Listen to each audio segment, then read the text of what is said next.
Welcome to the G.A.B. This is G.A.B. They should have never gave you platform.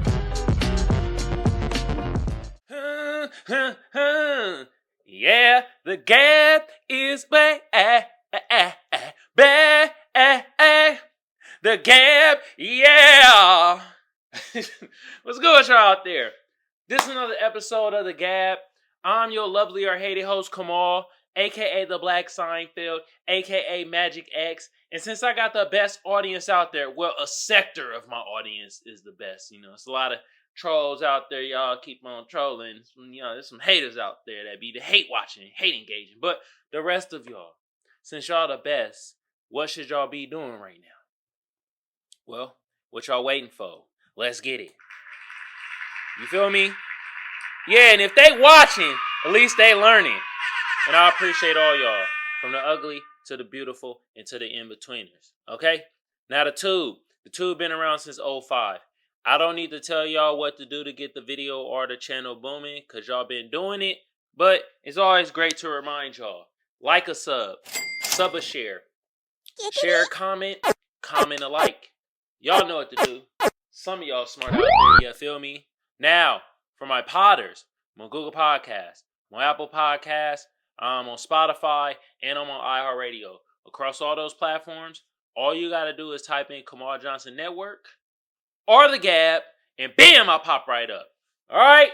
Also, I'd like to thank my lovely sponsor, First Place Losers. The link to the shop going to be in the description below. Y'all go check out the fire-ass garments made out of 100% Egyptian cotton. I guarantee it'll boost your sex appeal up by, let's say, 25%.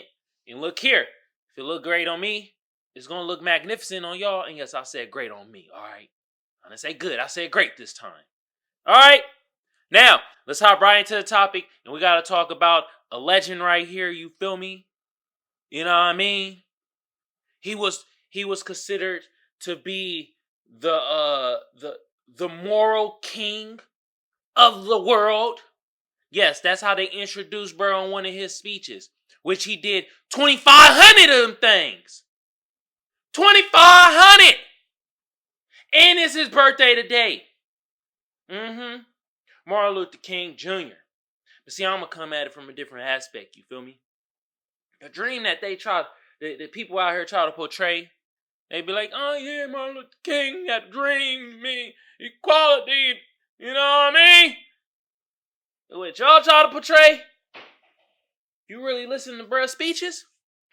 Oh, he was saying something different. Oh yeah, that's what we gonna deep dive into. I know some of y'all shocked like, oh my God, what you mean?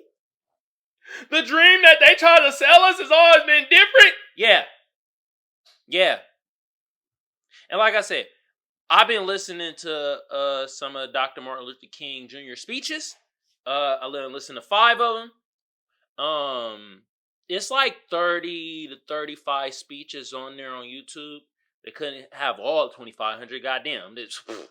At that point, man, Martin Luther King, you know what I mean? If I think it'd be his granddaughter. Or his daughter. No.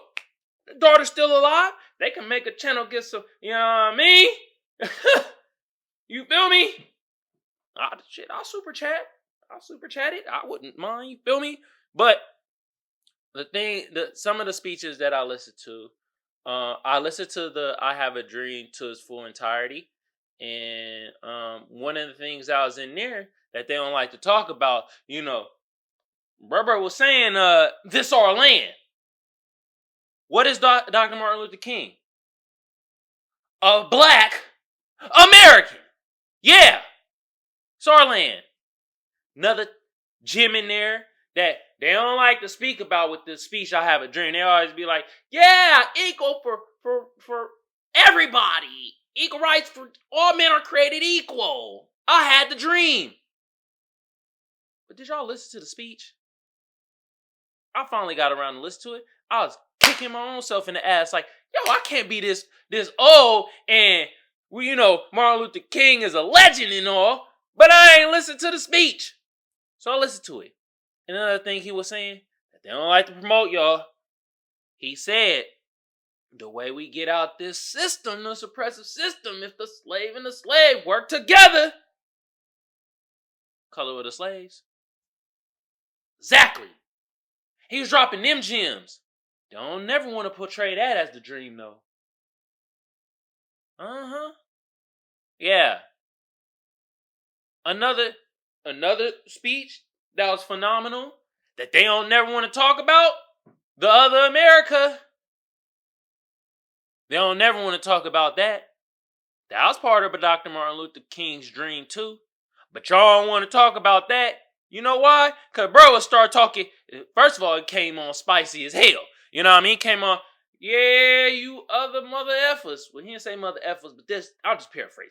He was like, you other mother effers. Y'all down there in Birmingham when we had that, you know what I mean? I had the I Have a Dream speech and we brought out 250,000 people for a peaceful protest. Now some of y'all ain't around because I'm talking about us as black Americans and my black people. We need to be economically equal.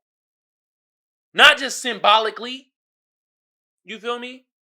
The I Have a Dream speech was in 1963. Then the Civil Rights Act passed in 1964, you know, trying to end segregation. And then Martin Luther King was like, hold on, goddammit. Y'all allow us to sit in y'all restaurants and spend our hard green dollars on y'all establishment? But when we want some economic equality, oh, it's a problem now? Do you know that the other America is black America? We living in squalor and poverty and shit? You know, he didn't, Martin Luther King didn't say shit, but you get my drift. He started talking like that. Y'all never bring that speech, the other America. Huh? Or the speech before bro was murdered in 1968. I've been to the mountaintop. That speech he did a day before he was murdered. And he was talking the same thing. He was like, bro, we gotta. And it wasn't as nice anymore. You know what I mean? I have a dream. He was like, yeah, you know, kumbaya, let's come together. This other America, and I've been in mountaintop. He like, hold on, bro. Now, some of y'all was with me in Birmingham, but now y'all ain't with me with this. I see how y'all did. Also, we need economic equality, aka reparations. Y'all never want to talk about that part of the dream of Martin Luther King. Bars. Dream King. Think about it. What? Yeah. When he was on, I've been to the mountaintop. He was saying like, bro, you know, I've been there, but damn, man, it's like, you know, my black people still struggling. We got to come together, economically help ourselves out. And you people that is on the white supremacist side, anti-blackness side, yo, y'all, all that symbolic equality and stuff like that, nah, we need economic equality. How the hell you gonna give us freedom and then don't give us no economics? Yeah, you free. Yeah, I'm free, but I ain't got no goddamn dollar to my name. I ain't got no job to create the dollar. You feel me? But you know what happened? We figured it out, and then they burnt it down. Martin Luther King was talking about that too in his other speeches. Oh, I'm gonna listen to all the rest of the speeches. I'll be damned. I'm gonna listen to Martin Luther King Jr. speeches, Malcolm X speeches. I done heard some of Malcolm X speeches and Marcus Garvey, and I will say I heard like 2 speeches from Martin Luther King when I was a little kid. Shout out to my uncle, Uncle Aaron. Appreciate you, bruh. He the one got me on to that. When I was little, you gotta teach them young, okay? But I'm going to listen to the rest of the speeches. Like I said, I never listened to I Have a Dream speech. I finally listened to it. And I'm like, hold on, bro, the dream that y'all trying to portray. Let's be real. Them other races be trying to quote Martin Luther King. Yeah, you know, he had a dream. And yeah, freedom for everybody. And yeah, by all God money, freedom at last. They do them quotes, right? They'll never quote Martin Luther King part of the dream when he was like, yeah, but my black people need economic equality too. We need to, you know what I mean? Be compensated for them injustices to us as black Americans and black people. Oh, that part of the dream, you know what part of that dream is, how people be acting? They act like, when you wake up, you be like, God damn, I only can remember a certain part of the dream, but the other part, it was very important, but I can't think of it right now. That's how they think of that part of the dream. And that's the most important part. Us, black Americans, black people, we need to be economically equal. That's the only way this shit gonna work. And that's what Dr. Martin Luther King Jr. was saying. You know what I mean? And he was getting more aggressive saying it after that I had a dream speech. I told you he came on America Spicy. He was like, hold on. I see what y'all did. Y'all used me for clout with that I have a dream speech. Nah, y'all missed the whole message. I was saying we need to be economically equal, you feel me? At the same time, you're not equal as men, but let's you know America about the dollar. You know we built this nation. That's what he was saying. Came out his own mouth. He said we built this nation, us. What is Dr. Martin Luther King? Y'all put it in the comments below, okay? But yeah, this man was a legend, great activist. Jonathan Majors, you can't you're not Martin Luther King, bro. You ain't doing what he doing. You ain't even made 10 speeches to help us as black people collectively and stuff. This man made 2,500. Goddamn. The legend, activist, one of our moral leaders of the world. You feel me? And it's his brother's birthday. And I know a lot of y'all probably just out there and like, oh, MLK Day, yeah, it's a free day off. Yeah, MLK, I have a dream. La la la. Nah, I'm coming in with it like, hold on, man. I ain't about to misconstrue and portray that Martin Luther King Jr. was just only on some, yeah, we have to be equal as men, so we need to be integrated and being in restaurants and schools and shit. No, the brother was saying we need to be economically equal also. So pay y'all dues, America, for what y'all done to us as black Americans and black people.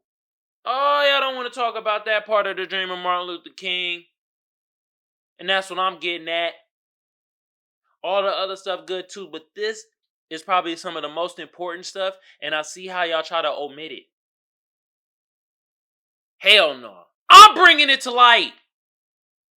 Okay? Happy birthday to Martin Luther King Jr. once again. Appreciate what you done for me and my people and for the world, globally and stuff like that. I'm going to listen to some more Martin Luther King Jr. speeches, other people's speeches, Marcus Garvey, you feel me, Malcolm X.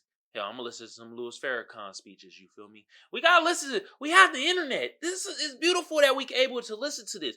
And if you really listen to some of these speeches, I done listen to five, well, I make it 6 because like I said, I listened to earlier, and one of them that I just recently listened to, I listened to when I was younger. I listened to 6 Dr. Martin Luther King speeches, and I get more of the gist of this, of what he's coming from, and what he was really trying to tell us. And now I see the propaganda that was used to try to make, one, they tried to make Martin Luther King seem very passive, and 2, is very submissive, and 3, they made it seem like he wasn't on his economic game, which is a total lack of bullshit. So that was bullshit what they trying to show, whatever. So I'm bringing the light nah, man. There's another part of Martin Luther King dream, and they like to keep that part sleep.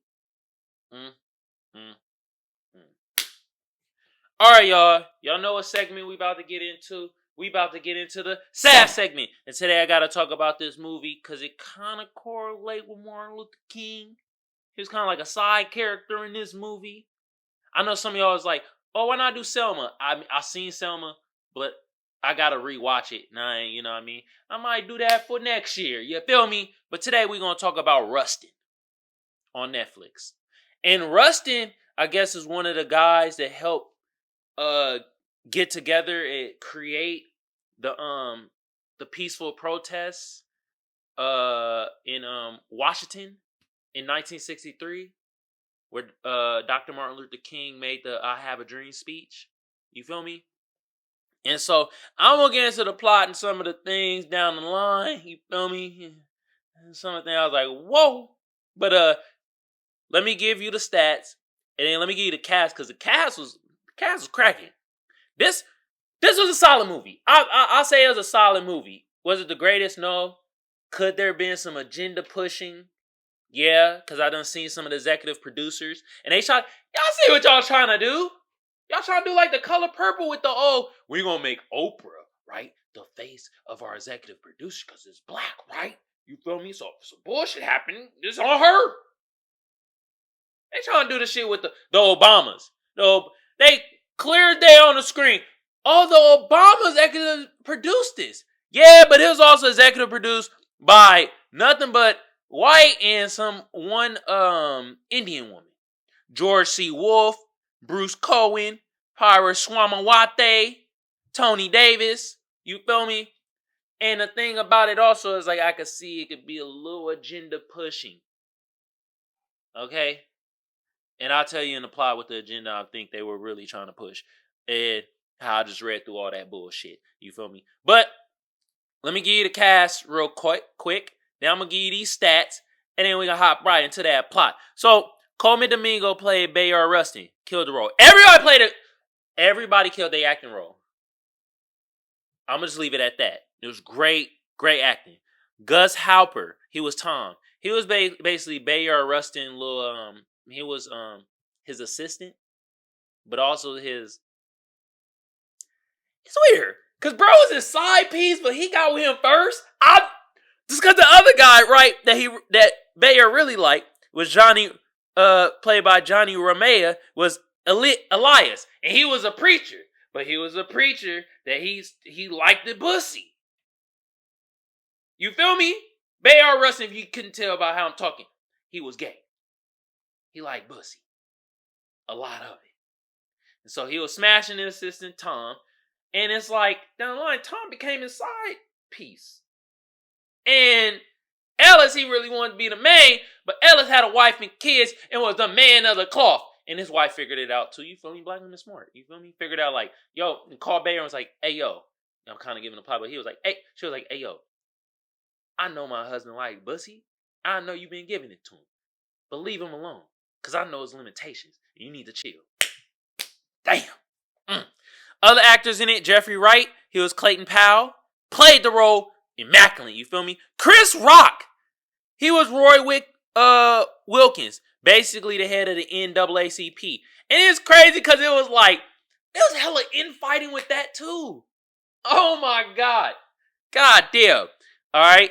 Glenn Turman played Philip Randolph. Phenomenal actor, you feel me? And then the person that played Dr. Martin Luther King was Alm Amen. I think he played a good Dr. Martin Luther King. It was pretty solid. Alright. You feel me? And many more actors who killed their role. But I felt these were kind of the main people. But everybody else killed their role too. Kudos to y'all, you feel me? Y'all did y'all damn thing, you feel me? Now, let me do this. Let me get y'all the stats. So, IMDb gave it a 6.6. Rotten Tomatoes gave it 85%. And the people gave it an 83%. I agree with more Rotten Tomatoes and the people. Because I didn't really give it an 80%. I was more on like the 75-ish percent. Maybe 80. But IMDb, fuck y'all. 6.6. Y'all mad at one of the actors? Somebody made y'all mad? Somebody hurt y'all feelings? What is it? Huh? Alright. So, look. Basically the plot is, it is a drama documentary about Rustin. Bayard Rustin is one of the people, like I said, to help create the peaceful protest. They were thinking they wanted to get 100,000 people. They got 250,000 people at the motherfucking White House. Jesus Christ. You feel me? There to listen to Dr. Martin Luther King, I Have a Dream speech. That's the gist of it. That's the plot. Okay? Now, let me give you some of the dirty details in. I'm going to just say it in the beginning. The agenda that could be seen to be pushed is it's like every movie has LGBTQ in it. I could see that being an agenda. And the agenda also could be pushed that like, oh, y'all had to have a LGBTQ to help y'all get this movement out. Yeah, that could be seen as the agenda pushing too. But at the same time, I did like what they portrayed, and it kind of it throws out that stigmatization that heterosexual black men have trouble with homosexual black men or just homosexuality. In retrospect, really us, we don't really give a flying F about it. Cause that's what it came down to. It was like, all right, bruh, you're a pussy snatcher and all, but okay, we don't care you black. Yeah, you might have in 1942 because Bay Area Rustin got his ass whooped by the cops, but was it because it was homosexuality or because he was black? Because I saw in that car and they charged him with a charge of being a pervert, and he was about to get some fellatio to two white men. More like that white pussy. I tell you, it was one point in the scene he was about to go into the dark clay and get some white pussy in the car roll. He was like, "Oh damn, I can't do that now." But he was in love with a black man. But yeah, Bruh that got caught in like they didn't whoop the white boys' asses because they clearly was homosexual too. But they sure beat the hell out this black man. And they tried to blame it on homosexuality. You know what I mean?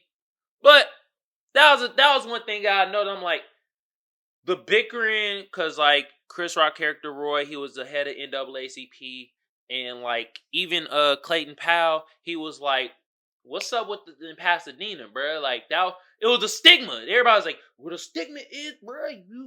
You are was it homosexuality, or was it that he got caught with a certain charge that aligned with homosexuality?"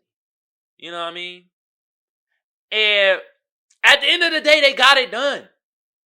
All the arguing. The Bay Area Rustin, like, what happened was in 1960, he got kicked off the whole committee thing or whatever, Martin Luther King and all that, because I think they found out about the whole Pasadena incident that some of the people did. And then some of them found out later on, because he just basically got ousted publicly on the radio.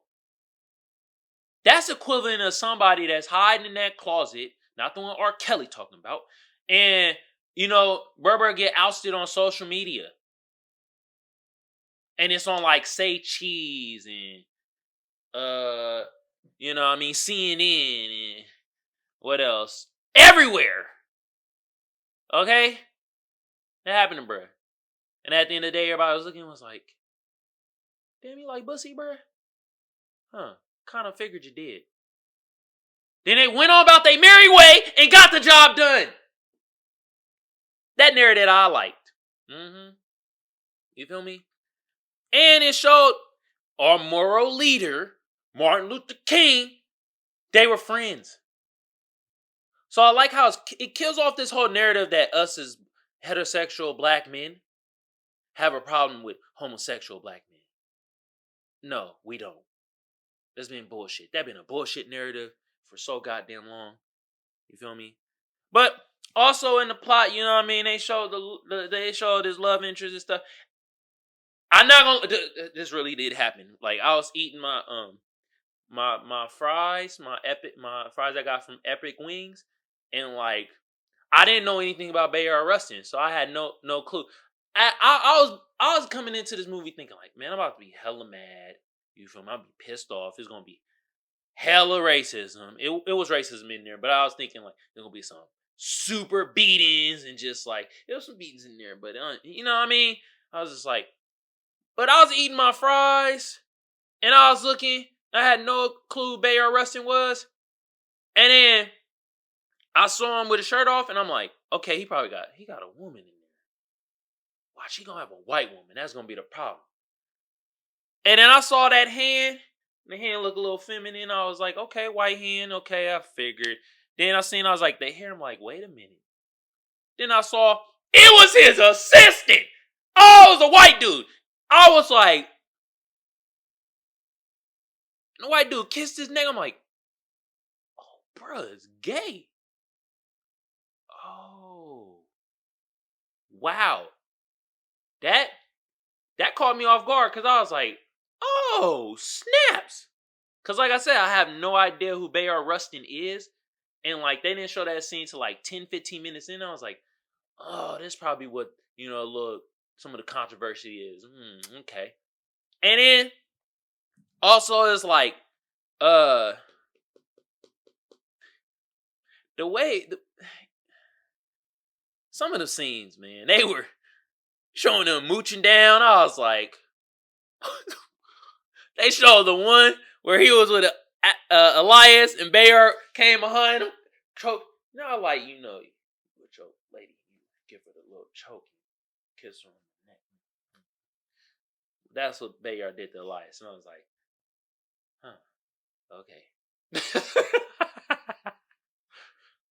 All right. But anyway, yeah. Another thing that it showed, like Bayard built the team up. You feel me? He did his thing, and good friends with Martin Luther King, and then that whole stuff came out to him down the line. They said he was a pervert because he was about to suck some white meat. And it's like, at the end of the day, everybody didn't give a damn. They're like, hold on, man, we fight black people get freedom. You feel me? That was another thing that could have been agenda pushing too. They try to correlate homosexuality with blackness. And even Bayard Rustin in the line kind of said, he said, I was born black and I was born gay. And it's like they try to correlate, like intermingle the two. You feel me? That could be a little agenda push, But, man, nobody didn't. I mean, they try to make it seem like care. At the end of the day, they care. They did the thing at the White House with the I Have a Dream speech with MLK. They resolved all their differences. Even Roy Watkins, you feel me? He was like, you know what? Look, we just had to clear. He was just being more strategic. He's like, we got to clear out and wrinkle out some shit. You feel me? How come the NAACP was like that back then, but now they kind of like, yeah, I said it. They ain't really fighting for us collectively as black people. But back then, I saw it like, what? And a Congressman Clayton Powell's like, yeah, you know what, man, I ain't agreeing with all of that, but you know what, you black, I gotta fight for my black people. We gotta get this together. They got 250,000 people there. Bayard Rustin was a part of it. Yes, he was a gay man. But this show, like, at the end of the day, we all came together and didn't give a damn he liked Bussy. It didn't matter. It didn't matter. Another thing that I liked that they showed was within Bayard camp, they start arguing. One of the women was like, hold on, you ain't got no women speaking or introduction? What's up? We part of the movement too. Other people start arguing. I think somebody said, what's up? What about the sidewalk committee? The other person said, well, what about the white gays? And Bayard was like, oh my God. There's a whole lot of arguing. Jesus Christ. And it just reminded me, we have a lot of infighting within us too. But this shows us we can still get the job done. We don't have to like each other like that. Long as we get the job done. That's what they did. I like that it showed that too. It's going to be bickering and infighting. But as long as we get the job done, that's all that matters. And that's what this showed this shit too. Everybody from all walks of life came together to help out black people collectively for that moment. Because, I mean, down the line, You heard me say it earlier. MLK was like, hold on, some of y'all in 1963 wasn't with me. And when I'm in 1967, and I'm talking about us as black people economically being equal. But all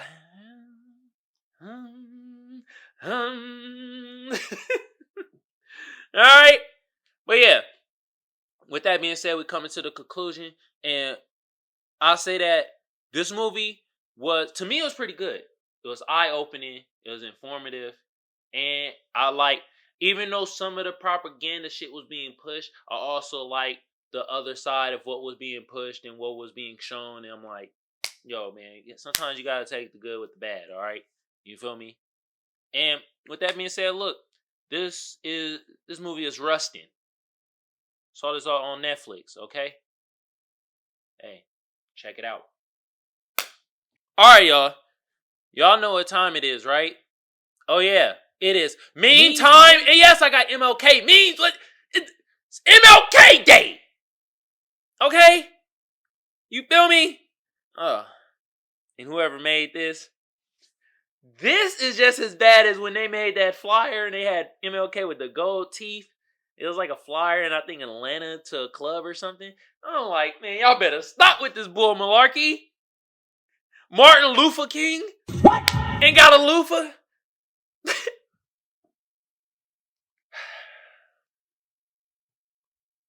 Who made this? Whoever made this, I need y'all on the show. We got to talk about this. Martin Luther King, huh? Okay. I see what y'all did. Alright, man. So, alright. On the left side, it got, Martin Luther King on top and on bottom. And it says, like, on the top, it says, I have a dream. And on the right side of him, it has a Martin Luther King statue. You feel me? Looking like MLK. Respectable statue. Looking great. You feel me? Then at the bottom, there's Martin Luther King going like, and it says, I have a nightmare. And on the right, it got that atrocious ass MLK statue that came out a couple years ago, where it looked like a pair of hands is holding up a shaboing boing shongy shlong. What in the hell? Goddamn. Wow. Most definitely a nightmare. I couldn't believe they did that. Who sculptured this? Wasn't that a black dude? We need to check if he black American, because it's bullshit. What kind of statue? You got MLK rolling around in this damn grave because of this bull-ish. God damn. Oh, snaps. And we got the infamous meme of memes of all time. You feel me? And this meme a classic. I probably already used this meme. Probably on MLK Day. I'm probably going to always use this meme on MLK Day. Oh, y'all see it. Oh, y'all see it. I don't even need to explain. And MLK is smiling in the corner like, y'all think he's smiling because this black man is whipping these three white dudes that's picking cotton. No. He's smiling because this black man is becoming economically equal. Think about it. Just saying. That's what MLK was really preaching. Y'all wasn't really, some of y'all was listening. You know what I mean? And I'll talk about of now, of this era. Not back then, because back then, people really, we need to get economically equal. Oh, we got to do that. I think we more on it now, though, like that. You feel me? We getting there. But that's what he was really preaching. Okay? That's a funny meme. All right, y'all. We're coming to the end of the show. This is another episode of the G.A.B. I'm your lovely or hated host, Kamal, a.k.a. the Black Seinfeld, a.k.a. Magic X. And since I got the best audience out there, what should the best audience be doing right now? Well, what y'all waiting for? Let's get it! If they watching, at least they learning. And I appreciate all y'all, from the ugly to the beautiful and to the in-betweeners, okay? Now, with that being said, the tube been around since 05. But I don't need to tell y'all what to do to get the video art channel booming. Because you're already doing it. But it's great to remind y'all, like a sub a share a comment, comment a like. Y'all know what to do. Some of y'all smart out there, you feel me? Now, for my potters, I'm on Google Podcasts, I'm on Apple Podcasts, I'm on Spotify, and I'm on iHeartRadio. Across all those platforms, all you gotta do is type in the G.A.B or Kamal Johnson Network, and bam, I'll pop right up. Also, sorry y'all, excuse me. I like to thank my lovely sponsors, because we pay bills around here. You feel me? First Place Losers. The link to the shop going to be in the description below. Y'all go check out the fire-ass garments made out of 100% Egyptian cotton. I guarantee it boosts your sex appeal up by, let's say, 22%. And look here. If it look good on me, it's going to look magnificent on y'all, alright? And with that being said, look. It is MLK birthday today, you feel me? Some of y'all might just be like, okay, it's just another federal holiday. I get a day off and stuff. But, this episode, I want to really give MLK not only his flowers, his just due. And I really want to bring in that, MLK was really speaking for us as Black Americans and Black people to get economically equal. Also, along with the other stuff, with us have our rights and be equal to every other man and stuff like that. And you know what I mean? But I really wanted to showcase that, because when he really started pushing that, they murdered him. And people don't like to ever talk about that aspect of him speaking in his speeches and other speeches that he's done. Hell, some of y'all probably ain't even heard the whole I Have a Dream speech. He was telling us then, hey, us Black people, we got to work together. That's how we get out this system. Okay? So I wanted to bring that and shed light on that from one of our legends, one of our greats. And hell, we need to start talking about him more like how we talk about our athletes. You see how I talk about him? I'm talking about him like he LeBron. Jordan. You feel me? 2,500 speeches. Goddamn. That's GOAT status. Alright. And on that note, y'all have a great day, great evening. Great whenever it is y'all consuming this content. Have a good one over y'all. And I'm out. Peace. Man! 2,500 speeches. Y'all really don't understand. Like, for MLK to do that is incredible. Like, incredible. Damn. This was G.A.B. This was